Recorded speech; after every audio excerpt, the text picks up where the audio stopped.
अस्सलाम वालेकुम व्यूअर्स, मैं मोहम्मद ज़ुबैर अपने YouTube channel supreme white marble से ऑनलाइन। व्यूअर्स, अगर आपको कैमोर वाइट में ग्रीन शेड वाला चाहिए तो वो 403 साइज़ में कट चुका है। ये एक लाट अवेलेबल है हमारे पास कैमोर ग्रीन में।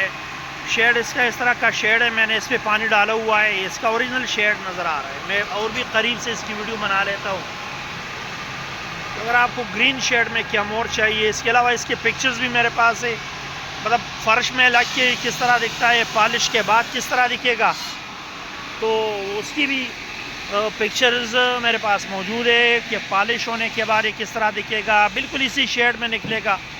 ज़मीन इसकी ग्रीन, मतलब ग्रीन शेड इसमें आ रहा है। ज़मीन इसकी वाइट ज़मीन है, कैमोर वाइट है जिसकी ज़मीन में ग्रे शेड आ रहा है। तो ये मतलब हमारे पास अच्छी खासी क्वांटिटी में इधर अवेलेबल है। अगर आपको कैमोर वाइट में ग्रीन शेड में चाहिए तो आपको मतलब ये 403 साइज़ गुनिया करके 90 रुपीज़ में मिलेगा। 90 रुपीज़ पर स्क्वायर फीट के हिसाब से आपको मिलेगा।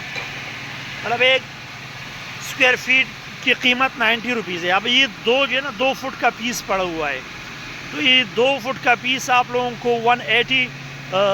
80 रुपीज़ में मिलेगा। 2 फुट का पीस। 1 फुट स्क्वायर फुट का रेट जो है वो 90 रुपीज़ है। कैमोर वाइट में ग्रीन शेड वाला, ज़मीन इसकी खूबसूरत वाइट ज़मीन है और इसमें ग्रे शेड आता है। मैं इसमें फिर भी पानी डाल लेता हूँ।